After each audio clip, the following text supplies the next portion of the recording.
হজে তামাত্ম কেমন করে করতে হবে, এই তামাত্তর নিয়ম প্রথমে বলে দেব, তারপর শেষখানে কিরান এবং ইফরাদ বা মুফরাদের কথা বলব।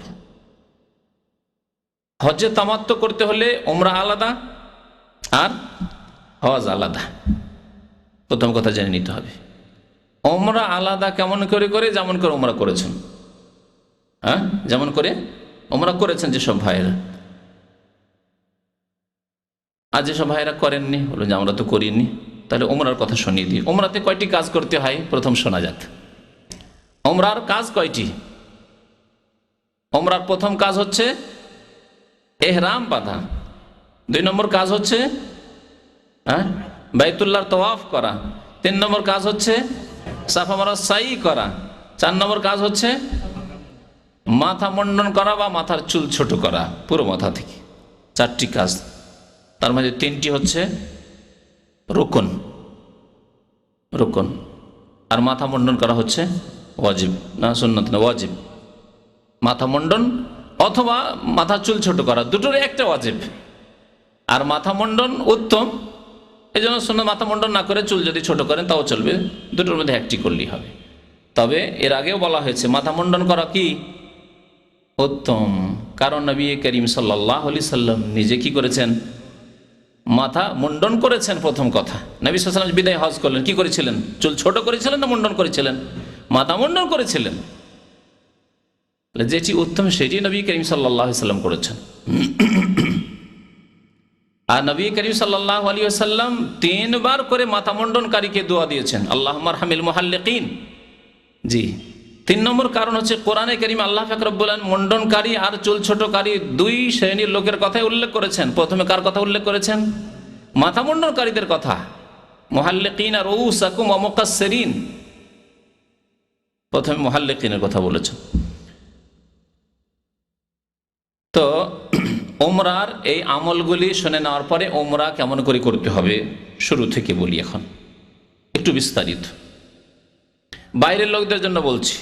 মক্কার লোকেরা যদি উমরা করে তাদের ক্ষেত্রে সুন্নত, সহি সুন্নত হচ্ছে যে তারা হারামের সীমানায় যাবে। হারামের যে সীমানা রয়েছে প্রত্যেক দিকে হারামের সীমানা। এক তো আজকালকার ভাষায় হারাম বলা হচ্ছে, যেটি হাদিসের ভাষা নাই। আজকালকার ভাষায় কাকে হারাম বলা হচ্ছে জানেন কি? আজকালকার ভাষায় মসজিদে হারামকে হারাম বলা হচ্ছে।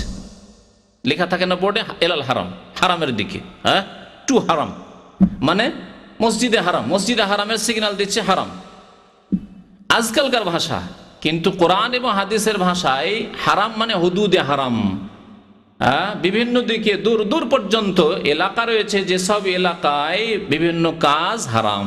শিকার করা হারাম, শিকারী পশু বা পাখি, শিকারী পশু পাখিকে তাড়ানো হারাম, গাছ কাটা হারাম, তারপরে কুড়িয়ে পাওয়া জিনিস নিয়ে নেওয়া হারাম, চিরকালের জন্য ঘোষণা করতে হবে, এই শর্তে আপনি উঠাইতে পারেন, ইত্যাদি ইত্যাদি।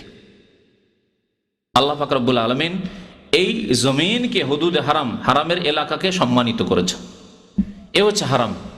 সবচাইতে নিকটবর্তী হচ্ছে তানঈম, যেখানে মসজিদে আয়েশা রয়েছে রাদিয়াল্লাহু তাআলা আনহা। আজকাল ওখানে একটি বড় মসজিদ রয়েছে। মসজিদ রয়েছে বাইরের লোকদের জন্য, কারণ অনেকে জিজ্ঞাসা করে যে এটি কি একটি মিকাত? না, এটি মিকাত নয়। মক্কার লোকেরা হারামের সীমানা যাবে আর হালাল এলাকা থেকে লাব্বাইক বলে, লাব্বাইক উমরা বলে উমরার নিয়ত করে আসবে। আর সবচেয়ে নিকটবর্তী হচ্ছে এই 3-4 কিলোমিটার দূরে তানঈম নামক এলাকা। সেখান থেকে সাধারণত তারা ইহরাম বেঁধে থাকে তাদের জন্য। তারা সেখানে না গিয়ে যদি অন্য কোনো এলাকা 10 কিলোমিটার 20 কিলোমিটার দূরে যেখানে হুদুদ হারামের বর্ডার আছে সেখান থেকেও আসে, কোনো অসুবিধা নেই। উমরার ক্ষেত্রে, হজের ক্ষেত্রে হজ শুরু করবে নিজের বাড়ি থেকে। মক্কার লোকেরা হজ শুরু করবে, হজের নিয়ত করবে নিজের বাড়ি থেকে, বাড়িতে গোসল করে, বাড়িতে সুগন্ধি লাগিয়ে, ইহরামের কাপড় পরে লাব্বাইক হাজ্জান বলে মিনার দিকে রওনা হবে। আমরা আলোচনা করি বাইরের মানুষদের জন্য, যারা মিকাতের বাইরে রয়েছে। মক্কাতুল মুকাররমার চারিদিকে 5টি মিকাত রয়েছে। আমরা পূর্ব দিক থেকে যারা যাই তায়েফের রাস্তা হয়ে, তাদের মিকাত হচ্ছে কারনুল মানাজিল, যাকে বলেছেন নবী করিম সাল্লাল্লাহু আলাইহি ওয়াসাল্লাম, ইহিল্লু আহলে নাজদ মিন কারনিল মানাজিল। নাজিদবাসীরা অর্থাৎ রিয়াজ, কাসিম, এই তারপরে পূর্ব এলাকা, দম্মাম, আলহাসা, এসব এলাকার লোকেরা কোত্থেকে এহরাম বাঁধবে? কারনুল মানাজিল থেকে, যার নতুন নাম হচ্ছে আসাইল আল কবির বা সাইলে কবির সহজ ভাষায়, তায়েফের কাছাকাছি অবস্থিত। মদিনা হয়ে যারা যাবেন, কারণ আমাদের আরেকটি রাস্তা মদিনা হয়ে, অনেকে মদিনা হয়ে যান, মদিনা হয়ে যারা যাবেন, ওয়াহিল্লু আহলুল মদিনা মিন জিল হুলাইফা, মদিনাবাসীরা এহরাম বাঁধবে বা মদিনার উপর দিয়ে যারা যাবে তারা এহরাম বাঁধবে জুল হুলাইফা থেকে, যার নতুন নাম হচ্ছে আবিয়ারি আলী। এতটুকু মিকাত সম্পর্কে আমাদের জেনে নেওয়া যথেষ্ট। মিকাতে যখন আপনি পৌঁছিলেন, যে মিকাত দিয়ে যান না কেন, সেখানে যাওয়ার পরে আপনি কি করবেন? প্রথম গোসল করবেন। গোসল করা সুন্নত, যদি আপনার অসুবিধা না থাকে তো গোসল করুন, নারী হোক আর পুরুষ হোক, গোসল করা সুন্নত। গোসল করার পরে মাথায় এবং দাড়িতে, বিশেষ করে নবী করিম সাল্লাল্লাহু আলাইহি ওয়াসাল্লাম যেহেতু হাদিসে রয়েছে যে তিনি মাথার চুলে, মাথায় এবং দাড়িতে সুগন্ধি আতর লাগিয়েছিলেন, সুতরাং মাথায়, চুলে বা শরীরে, কাপড়ে নয়, এহরামের কাপড়ে। এখন এহরামের কাপড় পরেননি আপনি, বা পরে নিলেও আপনি এহরামের কাপড়ে লাগাবেন না। পরেছেন কিন্তু এখনও নিয়ত করেননি অন্তর থেকে, হজে বা ওমরায় ঢুকেননি, এখনো প্রবেশ করেননি, জি, হয়তো কাপড়টা শুধু শরীরে পরেছেন। আতর খুশবু লাগিয়ে নেওয়া। তারপরে যদি ফরজ নামাজের সময় হয় তাহলে ফরজ নামাজ পড়ে তারপরে এহরাম বাঁধা, মানে নিয়ত করা হজ অথবা উমরার। কেন বললাম এই কথা যে ফরজ নামাজ হলে ফরজ নামাজের পর? এই জন্য যে নবী করিম সাল্লাল্লাহু আলাইহি সাল্লাম জুল হুলাইফা মিকাতে গিয়ে জোহর নামাজ পড়েছেন, জোহর আসর জমা করেছেন, আর তারপরে সেখান থেকে এহরাম বেঁধেছেন। তাহলে নবী সাল্লাল্লাহু আলাইহি সাল্লাম ফরজ নামাজ পড়ে মিকাতে এহরাম বেঁধেছেন। কোনো ফরজ নামাজ যদি পেয়ে যান তাহলে পুরোপুরি সুন্নতের উপর আমল হলো, যদি আপনি করতে পারেন ভালো কথা। ফরজ নামাজ যদি না পান, ওই সময় গেলেন না, অন্য কোনো সময় পৌঁছিলেন, তাহলে এমন কোনো খাস নামাজ এহরামের নামাজ নেই যা প্রচলিত, বিশেষ করে উপমহাদেশের মানুষরা সুন্নতুল এহরাম, এহরামের সুন্নত নামাজ মনে করে, এইরকম কোনো হাদিসে নেই। তবে 2 রাকাত নামাজ পড়তে পারেন, যেহেতু ওযু করেছেন, তাহিয়াতুল ওযুর উদ্দেশ্যে, তাহিয়াতুল ওযুর উদ্দেশ্যে আপনি নামাজ পড়বেন 2 রাকাত। আর নামাজ পড়ার পরে এখন আপনি এহরামে প্রবেশ করবেন, বা হজ বা উমরায়, যে প্রথম উমরায় প্রবেশ করছেন আপনি।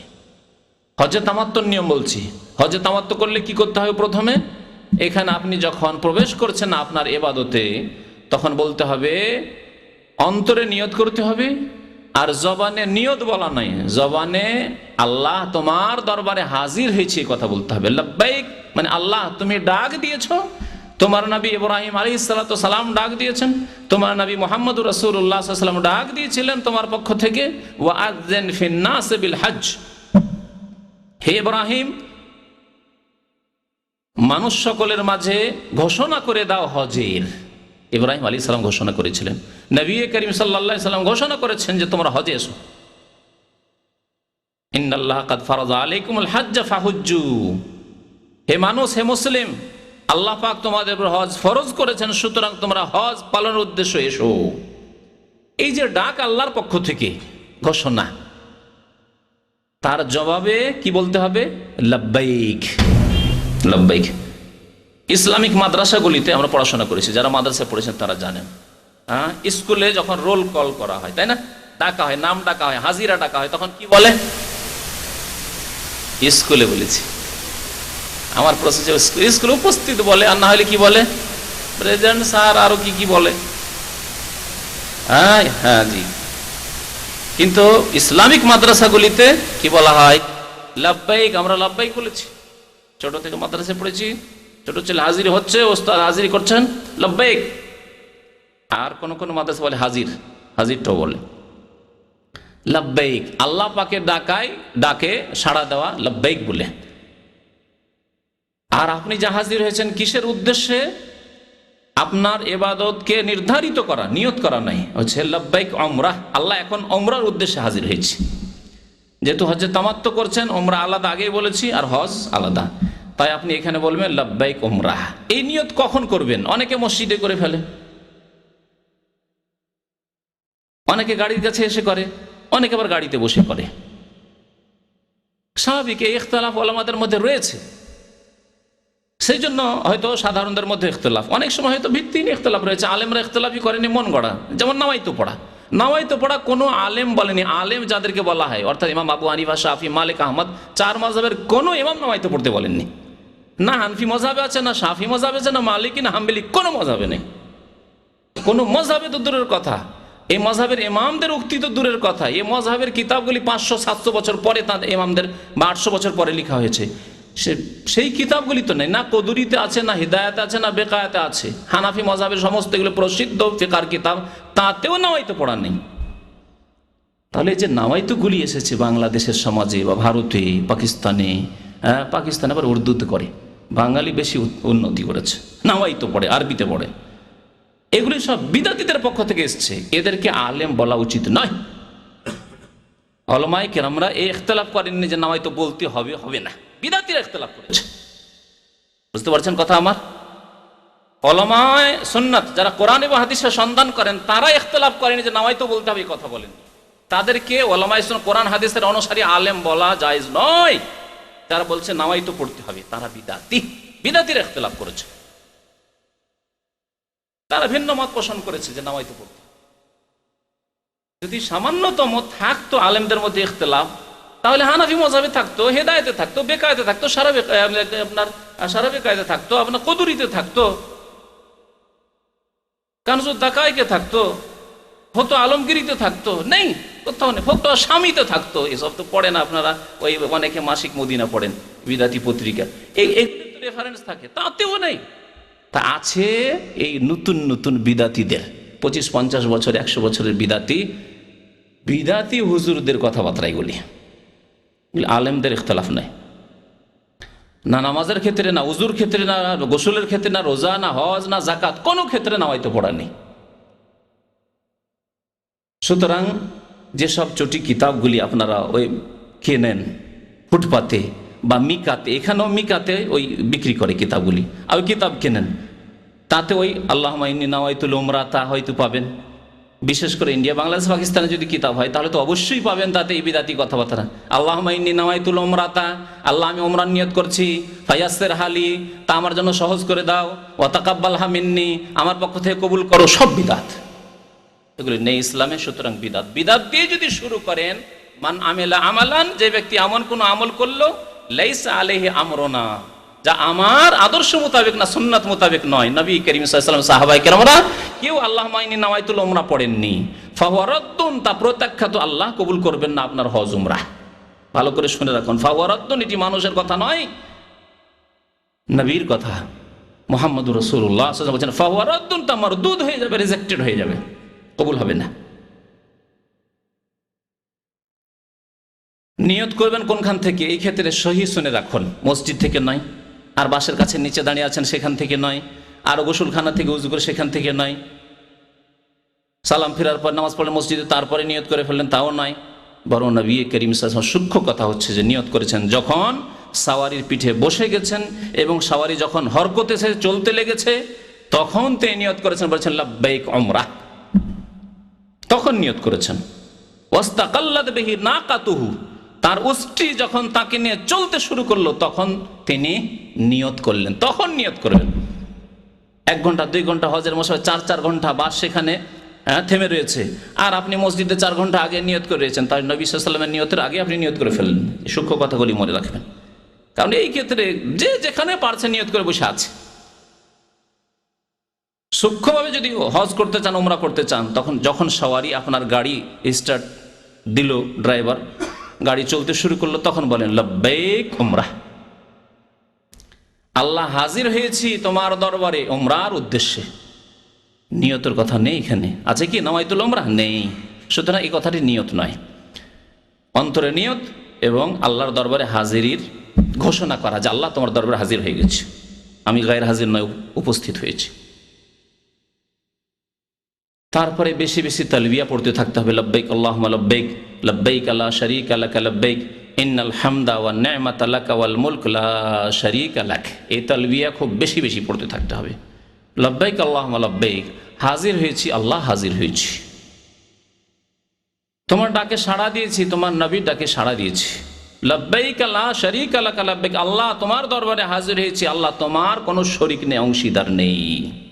লা শারীকা লাক লব্বাইক ইন্নাল হামদা, নিশ্চয় সমস্ত প্রশংসা, অন্যায়মাতা সমস্ত নিয়ামত, অনুগ্রহ, দান, ইন্নাল হামদা অন্যায়মাতা ওয়াল মুলকা, এবং সবকিছুর মালিকানা, সার্বভৌমত্ব তোমার, সবকিছুর মালিক তুমি।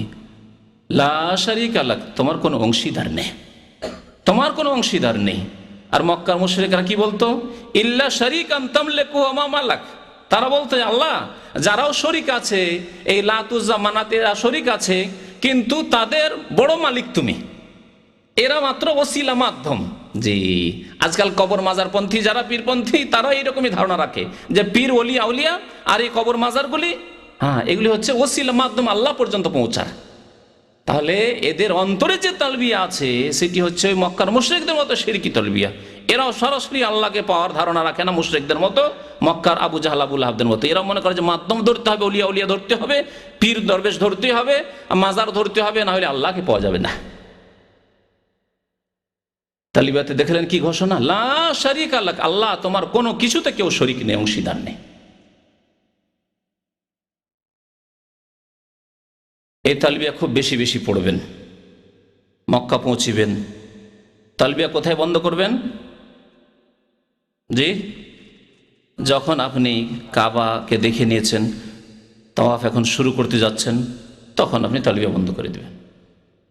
তালবিয়া পড়া তখন, তালবিয়া মানে এই যে লব্বাইক পড়া, যে লব্বাইকের যে দুয়াটি রয়েছে, জিকির রয়েছে, এটি বন্ধ করে দাও তখন। এহরামের ক্ষেত্রে আর একটি বলি যে এহরাম হচ্ছে নিয়তে হজ অথবা উমরার যে নিয়ত করলেন, এর নাম হচ্ছে এহরাম। কিন্তু আমরা সাধারণ মানুষ ভাবি যে এহরাম মানে বিশেষ পোশাক। মহিলাদের ক্ষেত্রে কোনো খাস পোশাক নেই এহরামের। যে কোনো পোশাকে, যে কোনো রঙের পোশাকে মহিলারা এহরাম বাঁধতে পারে। অপর পুরুষ যখন থাকবে তখন তারা চেহারা ঢাকবে, আর যদি অপর পুরুষ না থাকে তাহলে তারা চেহারা খোলা রাখবে। তাদের এহরাম চেহারাতে রয়েছে, কিন্তু অপর পুরুষদের সামনে কখনো তারা চেহারা খুলবে না। চেহারা ঢাকার ক্ষেত্রে তারা নেকাব, এই পটি বাঁধবে না। আজকাল যে পটি বাঁধার নেকাব উঠেছে, যাতে চোখের দুটি ফাটল রয়েছে, এটা মহিলাদের জন্য জায়েজ নয় এহরামের অবস্থায়। তাহলে এটা সরিয়ে দিয়ে কী করবে? পাতলা হয়তো ওড়না রয়েছে বা চাদর রয়েছে বা এমন কোনো কাপড় রয়েছে যেটা ওপর থেকে ঝুলিয়ে নিয়ে চেহারা ঢাকবে। কারণ চেহারা খোলা হচ্ছে সবচেয়ে বড় ফিতনা। চেহারা খোলা হচ্ছে সবচেয়ে বড় ফিতনা, ইমানের ফিতনা, আমলের ফিতনা, মহিলাদের জন্য আর পুরুষের জন্য। সুতরাং কখনো জায়েজ নয় চেহারা খোলা।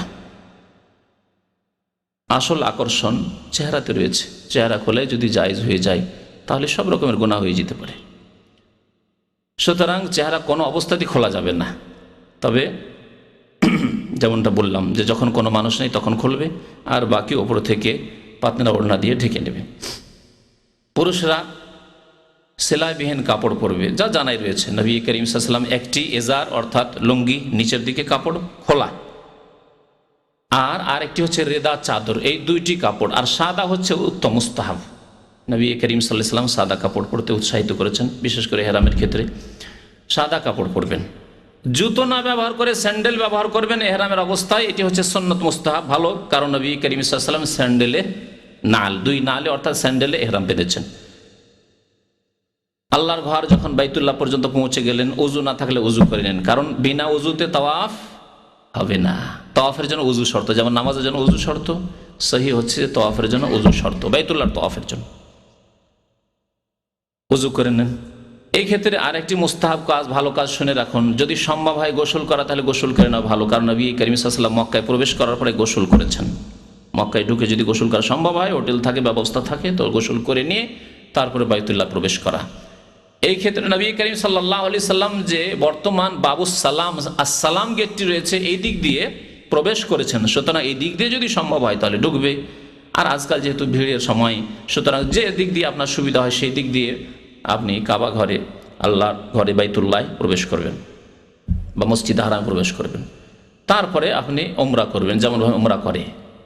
এখন কাজ কি আপনার বাকি? তাওয়াফ করা, যা হচ্ছে উমরার রুকন। তাওয়াফ যখন করবেন, শুরু করবেন কোনখান থেকে? হাজরে আসওয়াদের সামনে থেকে। প্রথম দিকে দাগ টানানো থাকতো, আজকাল দাগটা উঠিয়ে দেওয়া হয়েছে, খুব ভালো কাজ করা হয়েছে। সৌদি সরকার আমরা শুকরিয়া আদায় করি, জাযাহুমুল্লাহ খাইরান, আল্লাহ তাদেরকে উত্তম প্রতিদান দিক। এই কালো রেখাটি থাকার কারণে ওখানে ধাক্কা ধাক্কি আর ধরে কিছু লোক তো আছে ইশারা করতে আছে, আল্লাহু আকবার, বিসমিল্লাহ আল্লাহু আকবার, বিসমিল্লাহ আল্লাহু আকবার, মনে হচ্ছে যে ছোরা চালাচ্ছে। একবার চালানোতে জবাই হলো না, খাসি জবাই হলো না, গরু জবাই হলো না, ছোরায় চালাচ্ছে, আল্লাহু আকবার আল্লাহু আকবার আল্লাহু আকবার, থেমে থেমে। রেখা নেই আর থামবে কি, যে যেখানে ইচ্ছা থামছে, একটু কেউ আগে কেউ পরে, কেউ ঠিক জায়গায় আগে পরে, ঠিক আছে, কারণ আনুমানিক একটু আগে পিছিয়ে হলে কোনো অসুবিধা নেই। আর সেখানে দাঁড়ানো তো ঠিক নাই, এই যে দাঁড়িয়ে দাঁড়িয়ে ইশারা করা, চলতে চলতে আপনি বলবেন আল্লাহু আকবার আর ইশারা করবেন। এই রেখা থাকার কারণে সেখানে লোকেরা দাঁড়িয়ে যেত, রেখা নেই আর দাঁড়ানো নেই, অনেকটাই সুবিধা হয়ে গেছে আমাদের জন্য। যারা সুন্নত মোতাবেক সহিভাবে যারা হজ উমরা করতে চান তাদের জন্য আলহামদুলিল্লাহ সুবিধা হয়ে গেছে। 7 চক্কর দিবেন, এই 7 চক্করের নাম হচ্ছে একটি তওয়াফ, মনে রাখবেন। 7টি প্রদক্ষিণের নাম হচ্ছে একটি তওয়াফ। এই তওয়াফের সময় যে কোনো দোয়া করতে পারেন, শুধু রুকনে ইয়ামানি অর্থাৎ হাজির আসওয়াদ যেই কোনায় রয়েছে তার আগের কর্নারটি, এই 2 কর্নারের মাঝখানে অর্থাৎ দক্ষিণ দিকের দিকটি যে রয়েছে, এখানে বিশেষ দোয়া নবী করিম সাল্লাল্লাহু আলাইহি সাল্লাম পড়েছেন, তা হচ্ছে কোরআনে কারীমের দোয়া, রব্বানা আতিনা ফিদ দুনিয়া হাসানা ওয়া ফিল আখিরাতি হাসানা ওয়া কিনা আযাবান নার। হে আল্লাহ, আমাদেরকে দুনিয়াতেও মঙ্গল দান করো, আখিরাতেও মঙ্গল দান করো, এবং জাহান্নামের আযাব থেকে আমাদেরকে মুক্তি দাও। আর বাকি যে কোনো দোয়া আপনি করতে পারেন, মাঝে মাঝে কোরআন তেলাওয়াত করতে পারেন, নিজের ভাষায় দোয়া করতে পারেন, অসুবিধা নেই। এই তওয়াফে প্রথম মক্কাতুল মুকাররমায় প্রবেশ করে যে তওয়াফ, উমরার তওয়াফ হলে সেটি ফরজ, আর যদি অন্য হজের হয় তো সেই ক্ষেত্রে হয়তো সুন্নত, হজে আপনার কিরান অথবা আপনি ইফরাদ করেছেন সুন্নত। কিন্তু তওয়াফে কুদুম, প্রথম মক্কায় পদার্পণ করে যে তওয়াফ, এই তওয়াফে কুদুমে 2টি সুন্নত রয়েছে। একটি সুন্নতের নাম হচ্ছে ইলতিবা, আর আরেকটি সুন্নতের নাম হচ্ছে রামাল। এই 2টি সুন্নত পালন করতে হবে আপনাকে। ইলতিবা বলা হয় আপনার যে এহরামের চাদর আছে, উপরের কাপড়টি, এহরামের চাদরটি আপনি ডান বগলের তলা দিয়ে নেবেন, মাথায় তো থাকবে না, আমার যেহেতু মাথায় আছে ওইটা আপনার মাথায় রাখেন না আবার, এই দিক থেকে নিয়ে কি করবেন, বাম কাঁধের উপর দুটো, এটাও আছে বাম কাঁধের ওপর আর এটাও যাবে বাম কাঁধের ওপর, আর এই যে ডান কাঁধটা আছে এটা কি থাকবে, খোলা থাকবে। এর নাম হচ্ছে ইজতেবা। এই ইজতেবা 7 চক্করে হবে পুরো। অনেকে বলে যে 3টিতে হবে নাকি, কারণ 3টিতে যেহেতু রামাল আছে, ওভাবে যে 3টিতে মনে হয় থাকবে না। ইজতেবা 7 চক্কর পর্যন্ত, যেমনই 7 চক্কর শেষ হয়ে গেল, এখন নামাজ পড়ার জন্য মাকাম ইব্রাহিম পেছন দিকে যাচ্ছেন বা যে কোনো জায়গায় যাচ্ছেন, তখন আপনি কাঁধ কি করবেন, ঢেকে নেবেন। এই ক্ষেত্রে অনেকের অজ্ঞতা, নামাজ পড়ে কাঁধ খুলে, কি আরব অনারব, জাহেল মানে জাহেল, আরবি হলো জাহেল, যে জানে না, আর অনারব হলো জাহেল, মাসলা জানে না আর জানার চেষ্টাও করে না, কাঁধ খুলে নামাজ পড়ে। অথচ সহিহ বুখারীর হাদিস, নবী করিম সাল্লাল্লাহু আলাইহি ওয়াসাল্লাম নিষেধ করেছেন কাঁধ খুলে নামাজ পড়তে। লা ইউসাল্লি আহাদুকুম ফিস সাওবিল ওয়াহিদ লাইসা আলা আতিকিহি মিনহু শাই। তোমাদের কেউ যেন একটি কাপড়ে এমন ভাবে নামাজ না পড়ে যে কাঁধের উপরে কিছু নেই, নিচের দিকে ঢাকা আছে, উপরে কাঁধে কিছু নেই, এইভাবে নামাজ না পড়ে। তাহলে কাঁধ খোলা অবস্থায় নামাজ পড়া জায়েজ নয়, নবী সাল্লাল্লাহু আলাইহি ওয়াসাল্লাম নিষেধ করেছেন। এই ক্ষেত্রেও সেই হাদিস প্রযোজ্য। এই ইজতিবা হলো। আরেকটি কি বললাম, সুন্নাত রামাল। রামাল মানে হচ্ছে ধাপ ছোট করে একটু কি করা, জোরে চলা, দৌড় দিয়ে চলা। এই ভিড়ে তো দৌড় দেওয়া সম্ভব নয়, যতটা সম্ভব আপনার পক্ষে হয়। দৌড় দেওয়া আবার 2 রকম, বড় ধাপ করে, লম্বা লম্বা ধাপ করে না, ওই রকম না, ছোট ছোট ধাপ করে আর একটু জোরে চলার চেষ্টা করা। এই রামাল চারিদিকে, কাবার চারিদিকেই করতে হবে, কিন্তু কয় চক্কর করতে হবে, প্রথম 3 চক্কর করতে হবে, বাকি 4 চক্করে সাধারণভাবে আপনি চলবেন, রামাল করবেন না। 7 চক্কর যখন শেষ হয়ে গেল, এর মধ্যে যদি হাজরে আসওয়াদে চুমন দেওয়া সম্ভব হয় তাহলে চুমন দেবেন, হাত দিয়ে ইস্তেলাম করবেন, স্পর্শ করবেন এবং চুমন দেবেন। যদি সম্ভব না হয় শুধু হাত লাগাবেন, হয়তো মুখ লাগাতে পারলেন না, হাতে চুমন দেবেন। যদি তাও সম্ভব না হয় তাহলে দূর থেকে ইশারা করবেন, ইশারার পরে হাতে চুমন দেবেন না। অনেকে ইশারা করে আবার কি করে, আল্লাহু আকবার, হাতে চুমন দেয় না, এটি বিদআত। এই ক্ষেত্রে নয়, স্পর্শ যদি করতে পেরে থাকেন তাহলে চুমন দেবেন। হাত দিয়ে স্পর্শ করেন অথবা কোনো লাঠি দিয়ে স্পর্শ করেন, কোনো কিছু দিয়ে স্পর্শ যদি করেন তাহলে তার চুমন দেবেন। আর বিনা স্পর্শে চুমন দেবেন না, শুধু ইশারা করলেন আর চুমন দিচ্ছেন না, ঠিক নয়।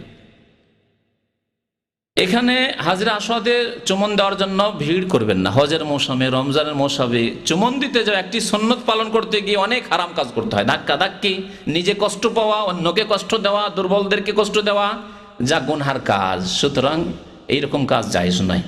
হাজরে আসওয়াদ চুমন দেওয়ার ক্ষেত্রে মনে রাখবেন যে আমি কেন চুমন দিচ্ছি, হাজরে আসওয়াদ থেকে কিছু ফায়দা পাবো সেই জন্য। এটি পৌত্তলিকদের কাজ, হারাম। কি নিয়ত করবেন আপনি? যে আমি রাসূলুল্লাহ সাল্লাল্লাহু আলাইহি ওয়াসাল্লামের সুন্নাত পালন করছি, যা বলেছেন ওমর ইবনে খাত্তাব রাদিয়াল্লাহু তাআলা আনহু। কি বলছেন তিনি? বলছেন ওমর রাদিয়াল্লাহু তাআলা আনহু যে ইন্নী লাআলামু আন্নাকা হাজার, হে পাথর, হে হাজরে আসওয়াদ, শোনো, আমি ভালো করে জানি যে তুমি একটি পাথর। লা তানফা ওয়ালা তাদুর, তুমি আমার লাভেও আসতে পারো না আর ক্ষতিও সাধন করতে পারো না। লা তানফা ওয়ালা তাদুর। তাহলে কেন চুমন দিচ্ছি? প্রশ্ন। জবাব দিচ্ছেন সম্বোধন করে এই পাথরকে, ওয়ালাউলা আন্নী রাআইতু রাসূলুল্লাহ সাল্লাল্লাহু আলাইহি ওয়াসাল্লাম ইউকাব্বিলুকা মা কাব্বালতুকা। আমি যদি রাসূলুল্লাহ সাল্লাল্লাহু আলাইহি ওয়াসাল্লামকে চুমন দিতে না দেখতাম তাহলে তোমার মতো পাথরকে কখনো চুমন দিতাম না। তাহলে আমাদের উদ্দেশ্য কি? রাসূলুল্লাহ সাল্লাল্লাহু আলাইহি ওয়াসাল্লামের অনুসরণ করা, ইক্তিদা করা, রাসূলুল্লাহ সাল্লাল্লাহু আলাইহি ওয়াসাল্লামের তরিকা মোতাবেক ইবাদত বন্দেগী করা, জীবন যাপন করা। রাসূলুল্লাহ না করলে আমরা করতাম না। রাসূলুল্লাহ সাল্লাল্লাহু আলাইহি ওয়াসাল্লাম আদেশ পালন করব, সেই জন্য গুনাহ খাতা মাফ হবে। এই জন্য নয় যে পাথরের মধ্যে এই ক্ষমতা আছে যে গুনাহ মাফ করে দিতে পারে বা গুনাহ মাফের ওসিলা মাধ্যম হতে পারে, হিন্দুদের দেবী দেবতার মতো আর মুসলিম কবর পূজারীদের মাজারের মতো না, সব কোনো ক্ষমতা নেই সব পাথরে। হাজরে আসওয়াদে যদি ক্ষমতা না থাকে তবে আবার মাজারে ৮ রশিদ আর শাহজালালে কি ক্ষমতা থাকতে পারে? হ্যাঁ, থাকতে পারে নাকি? থাকতে পারে? আস্তে করে বলছেন মনে হচ্ছে থাকতে পারে, মনে হয়। হ্যাঁ, কিন্তু বাংলাদেশের পত্র পত্রিকা লিখলো কয়েক বছর আগে সিলেটে যখন ফ্লাইট অ্যাক্সিডেন্ট হলো, আর অ্যাক্সিডেন্ট হতে গিয়ে বেঁচে গেল যখন, সামান্য কিছু একটু হয়ে বেঁচে গেল যখন সিলেট এয়ারপোর্টে, তখন বলে যেহেতু শাহজালালের দেশ, শাহজালাল শহর সিলেট, সেই জন্যই এই দুর্ঘটনা থেকে ফ্লাইট বেঁচে গেল। আউযু বিল্লাহ। বলুন লা ইলাহা ইল্লাল্লাহ। আল্লাহ ছাড়া কেউ উপাস্য নেই, আল্লাহ ছাড়া কেউ মাবুদ নেই, নাফা নুকসানের মালিক নাই, না শাহজালাল, না আব্দুল কাদের জিলানি, না চিশতি, না মুহাম্মদুর রাসূলুল্লাহ সাল্লাল্লাহু আলাইহি ওয়াসাল্লাম। পৃথিবীর কাউকেই ক্ষমতা দেওয়া হয়নি কেউ কাউকে উদ্ধার করতে পারে। মুশরিকি আকীদা, মুশরিকি কথাবার্তা পত্র পত্রিকায় লেখা হইল, আমি শুনে বলছি না, পত্রিকায় দেখলাম, এক বাংলা পত্রিকায় সেই কালের, যে শাহজালালের দেশ, শাহজালালের শহর, যেহেতু আল্লাহর ওলি এখানে শুয়ে আছেন সিলেটে, সেই জন্য দুর্ঘটনা থেকে বেঁচে গেল। আল্লাহু আকবার বলছেন, আল্লাহু আকবার। আর আল্লাহ কোথায় মহান? শাহজালাল আকবার হয়ে গেল তো। আউযু বিল্লাহ। এই মুশরিকি আকীদা নিয়ে যারা মারা যাবে, এই মুশরিকি পত্র পত্রিকায় যারা লেখালেখি করবে, যারা এডিটর সম্পাদনা করবে, যারা সম্পাদক হয়ে আছে, তারা প্রত্যেকে এই শিরকি আকীদা নিয়ে মরবে। কারণ এর স্বীকৃতি অনুমোদন দিল যে না, ঠিকই আছে, প্রত্যেকে মুশরিক হয়ে মারা যাবে, মনে রাখুন। নামাজ, রোজা, হজ, যাকাত কিছুই কবুল হবে না, সব বরবাদ হয়ে যাবে। এটি আমার কথা? আল্লাহ পাক রব্বুল আলামিন ইরশাদ করেছেন, ওয়ালাউ আশরাকু লাহাবিতা আনহুম মা কানু ইয়ামালুন। আম্বিয়া কিরাম তারাও যদি শিরিক করতেন, আল্লাহর সাথে অংশীদার বানাইতেন, লাহাবিতা আনহুম, তাদের সমস্ত আমল ধ্বংস হয়ে যেত। মা কানু ইয়ামালুন, যা আমল তারা করেছিল সমস্ত আমল ধ্বংস হয়ে যেত তাদের। তাহলে যারা এইসব কথাবার্তা লিখবে, কথাবার্তা প্রচার করবে, যারা এইসব কথাবার্তা পড়বে আর বিশ্বাস করবে, তাদের আমল ধ্বংস হবে না? অবশ্যই। 7 চক্কর যখন শেষ হয়ে গেল, তখন মাকাম ইব্রাহিমের দিকে যান। ওয়াত্তাখিযু মিন মাকাম ইব্রাহিমা মুসাল্লা, আয়াত পড়তে পড়তে যান সেখানে। যাওয়ার পরে তার পিছনে নামাজ পড়েন। হজের মৌসুমে ভিড় থাকবে, রমজানে ভিড় থাকে, ভিড়ের সময় সেখানে ভিড় ভাড় করবেন না। আপনি এমন জায়গায় গিয়ে নামাজ পড়েন যেখানে খুশু খুজুর সাথে 2 রাকাত নামাজ, যে কোনো জায়গায় নামাজ পড়তে পারেন, হারামের, মসজিদে হারামের যে কোনো জায়গায় নামাজ পড়তে পারেন। 2 রাকাত নামাজ পড়েন। প্রথম রাকাতে সূরা ফাতিহার পরে সূরাতুল কাফিরুন, দ্বিতীয় রাকাতে সূরা ইখলাস, 2 রাকাত নামাজ পড়বেন। তারপরে আপনি চলে যাবেন সাফা। সাফাতে গিয়ে এখন সাফা মারার সাই শুরু করবেন। সাফাতে যখন উঠতে যাবেন প্রথমবারে, তখন বলবেন ইন্নাস সাফা ওয়াল মারওয়াতা মিন শাআইরিল্লাহ। এই আয়াতের অংশটুকু পাঠ করবেন। তারপরে সাফার উপরে উঠে কিবলামুখী হবেন। কাবা যদি নজরে আসে ভালো কথা, না হলে কাবামুখী হয়ে হাত উঠিয়ে দোয়া করবেন, নিজের জন্য দোয়া করবেন। আর এর সাথে সাথে কালেমা তাওহীদের দোয়া 3 বার করে পড়বেন, যা নবী করিম সাল্লাল্লাহু আলাইহি সাল্লাম পড়েছেন। লা ইলাহা ইল্লাল্লাহু ওয়াহদাহু লা শারীকা লাহু লাহুল মুলকু ওয়া লাহুল হামদু ওয়া হুয়া আলা কুল্লি শাইইন কাদির। আবার নিজের জন্য দোয়া করবেন, নিজের বাবা মা আত্মীয় স্বজন দুনিয়ার যা চান আখিরাত চান আপনি দোয়া করবেন। আবার বলবেন লা ইলাহা ইল্লাল্লাহু ওয়াহদাহু লা শারীকা লাহু লাহুল মুলকু ওয়া লাহুল হামদু ওয়া হুয়া আলা কুল্লি শাইইন কাদির। লা ইলাহা ইল্লাল্লাহু ওয়াহদাহু লা শারীকা লাহু লাহুল মুলকু ওয়া লাহুল হামদু ওয়া হুয়া আলা কুল্লি শাইইন কাদির। আর তার সাথে সাথে আরেকটি দোয়া নবী করিম সাল্লাল্লাহু আলাইহি ওয়াসাল্লাম পড়েছেন, তাও পড়বেন, লা ইলাহা ইল্লাল্লাহু ওয়াহদাহু আনজাজা ওয়া'দাহু ওয়া নাসারা আবদাহু ওয়া হাযামাল আহজাবা ওয়াহদাহু। এই দোয়া পড়বেন। আর বাকি যত দোয়া আপনার করার ইচ্ছা হয় আপনি দুনিয়া এবং আখিরাতের আপনার নিজের ভাষায় অথবা আরবি ভাষায়, যে ভাষা বুঝছেন, যেটা ভালো করে বুঝছেন, সেই দোয়াই করেন আপনি আল্লাহর কাছে। এখানে অনেকে উঠে হাত উঠাইতে হবে, এটাকে বুঝে হাত উঠা মানে দোয়ার জন্য বুঝে না, মনে করে যে হাতের ইশারা করতে হবে। কি করে? কাবার দিকে মুখ করে এই করে, এর বিদআত করে। এরকম কাজ করবেন না, হাত উঠিয়ে দোয়া করবেন। সাফা মারওয়ার সাই যেমন করে সাফা থেকে মারওয়া যাবেন 1টি চক্কর। এখানে 2 সবুজ বাতি রয়েছে মধ্যখানে, কিছু দূর যাওয়ার পরে সবুজ বাতি, 2 সবুজ বাতির মাঝে কি করতে হবে? দৌড় দিতে হবে। পুরুষদের জন্য এই দৌড়, যত দূর দৌড়াতে পারেন আপনি দৌড়াবেন আর 1 সবুজ বাতি পর্যন্ত। তারপরে আবার সাধারণভাবে হেঁটে আপনি মারওয়ায় পৌঁছবেন। মারওয়ায় যাওয়ার পর ওইভাবেই দোয়া করবেন যে দোয়াগুলি আপনি সাফার উপরে পড়লেন 3 বার করে, আর তারপরে অন্যান্য আপনি দোয়া করেন কিবলামুখী হয়ে। আবার সাফা আসেন, এইভাবে আপনার 7 চক্কর শেষ হবে। কোথায় গিয়ে? মারওয়ায় গিয়ে 7 চক্কর শেষ হয়ে যাবে। যাওয়াতে 1 চক্কর হলো, আসা 1 চক্কর, এইভাবে মারওয়াতে গিয়ে শেষ হয়ে যাবে। তারপরে মাথা মুন্ডন করবেন। যদি হজের সময় বেশ কাছে চলে এসছে, 2-4 দিন আছে, তাহলে মাথা মুন্ডন না করে চুল ছোট করবেন, কারণ নবী করিম সাল্লাল্লাহু আলাইহি ওয়াসাল্লাম সাহাবায়ে কেরামদেরকে এই আদেশই দিয়েছেন চুল ছোট করার।